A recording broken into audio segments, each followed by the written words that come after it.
At that time, sir, human beings could not speak. We had no gift of language at that time. And people had, however, great mental power. A man would go into the bush and, using the power of his mind, actually call out an animal which he wanted to hunt and kill for his children.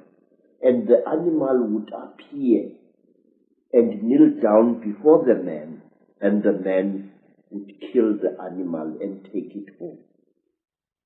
But when the Chitauri arrived in Africa, they told our people that they were gods and that they were going to give us human beings great gifts on one condition.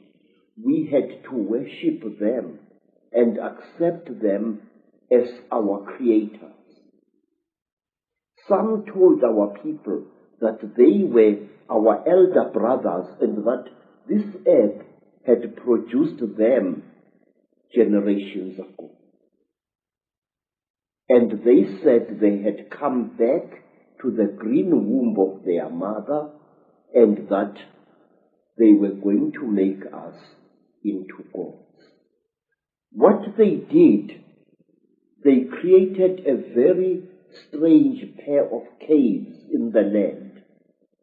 They dug 2 caves. In one cave was a green light, in another cave was a red light. And they drove human beings into these caves. And each human being had to choose which cave the human being wanted to go into. And those who went into the green cave came out as women. And those who went into the red cave came out as men. And then the talkers, the Chitauri, told our people that now they were perfect. But the moment the first men saw the first women, a terrible row erupted. The women hated the men because they looked between their legs and they saw what they thought were snakes dangling between the legs of the men. And the men hated the women because they looked on their chests and they saw these big things. What they were, they did not know. And then the Chitauri laughed. It was to them a very, very big joke. And then the Chitauri said, if you serve us, you wretched little human beings, we are going to make you into gods. And the human beings agreed to serve the Chitauri. And the Chitauri gave human beings a second gift, the gift of language. People started talking with their tongues where they had talked with their minds before. And there was a big rubbish starting again, because this man did not know the language of that man. And when this man greeted that man, this man thought that he was being insulted, and so a lot of murder and culpable homicide started taking place all over the world. When our people were given language, they found to their horror that they had lost much of their mental powers. They had paid a terrible price. But the Chitauri were now the masters of human beings. They made them, the human beings, to go into holes in the ground and to mine metal, gold, copper, tin, all kinds of metal. The Chitauri forced our people to mine. And the people were very unhappy because they couldn't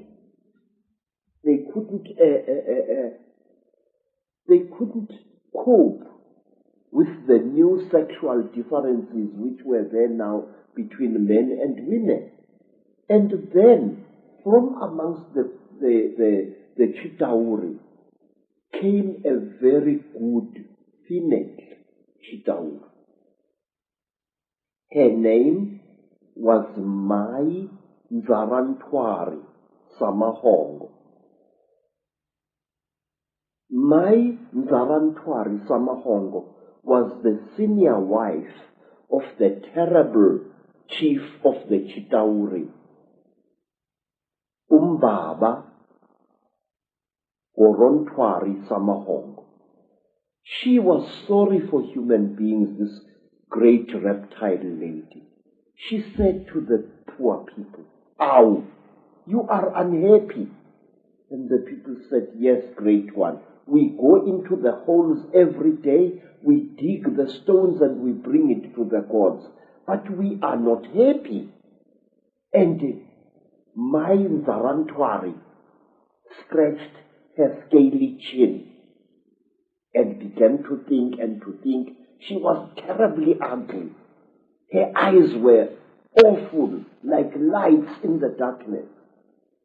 But she had mercy in her heart, and she taught the men and the women how to make love.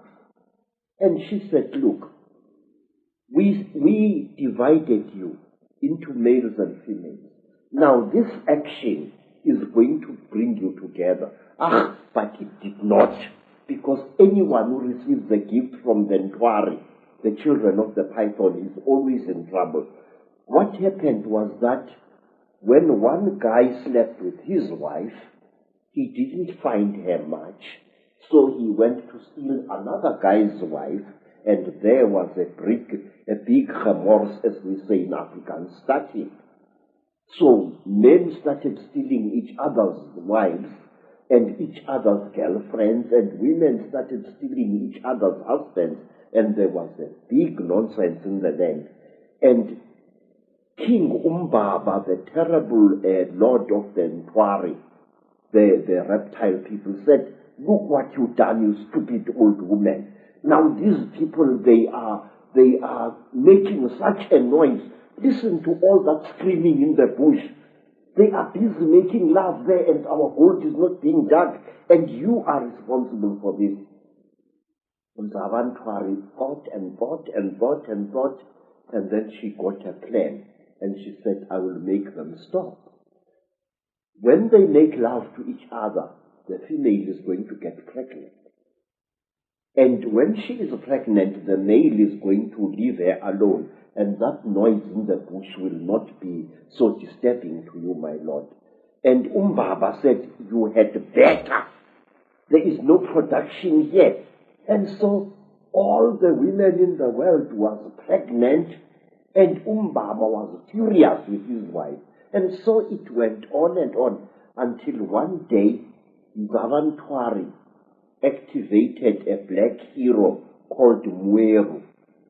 And Mweru challenged the great chief of the serpent people to a fight, and he cut off the royal penis of the king of the snake people, and that caused a big war. Mweru ran away, but Umbaba, the terrible chief of the people, caught him and arrested him and brought him to his village. And there, the great chief Gorontwari Umbaba said, "Look, you cut off my thing, and I have replaced it with one made of gold, and I can't make love to my wife anymore. You think too much, you wretched little human being." Now Umbaba had a terrible nail in one of his hands, a claw, and with this claw he drove the claw into poor Mweru's nostril, making a terrible hole into his brain, and he started drinking Mweru's brain, and then he threw away the corpse. To this day, we believe that the people, the Chitauri people, they eat human brains. And strangely enough, scientists have found skulls where the human brain has been removed and eaten by someone or something. Well, hearing you speak here, so many things come to mind. First of all, you're saying that telepathy was the key form of communication for the Chitahuda, the reptilians came. Yes.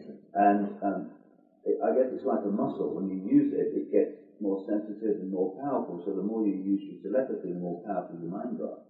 And then when language came, it almost brought us into this three-dimensional world and disconnected us from that mind power that we had before. Yes.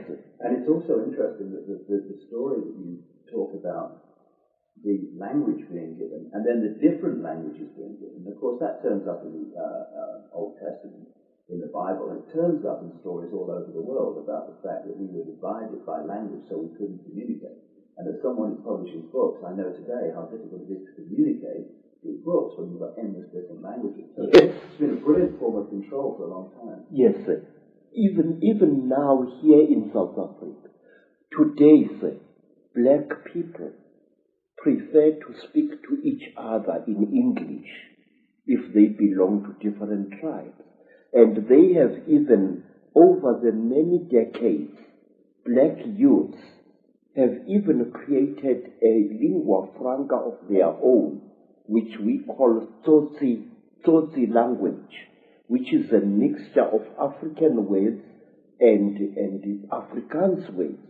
They do this in order to bridge the incredible language gap which exists between black people in South Africa. Let me show you an amusing thing, how different languages are. The language of the Xhosa people of the Eastern Cape is very similar to Zulu, but certain important words in the Zulu language, good words, are viewed as obscenities by the Xhosa people. For example, in the language of the Zulus, an ancestral spirit is called Idlozi. But if you use that word to a Xhosa, he says you are using a dirty word, because to them, Idlozi means sexual desire. And in the language of the Zulus, maize meal, is known as impupu. But in the language of the Bapedis, maize meal is called bupi. And if a Zulu uses the word impupu in front of a Bapedi woman, she feels that he has insulted her, because in the Bapedi language, impupu means a woman's sexual organ.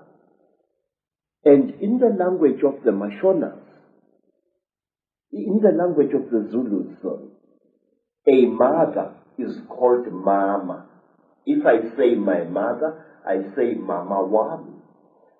But in the language of the Mashona, the people of Eastern Zimbabwe, the word mama means to sit down and have a crack. So one day when I said to my Mashona host, Ngikhumbule umama, which in Zulu is, I remember my mother, I'm missing my mother, the Mashona gentleman immediately took me and directed me to his pit latrine at the back of his house. Because in the Mashona way, mother is mine, not mine. So you see this terrible difficulty, this subtle problem of language is a very big obstacle to communication in Africa. So we designed languages. There's another language called Fanagalo, which is a lingua franca consisting of African words as well as nonsense words and Zulu words, which was used a lot in the mines in the 1930s, 40s, and 50s. So, to bridge this great language gap, we have created artificial languages in Africa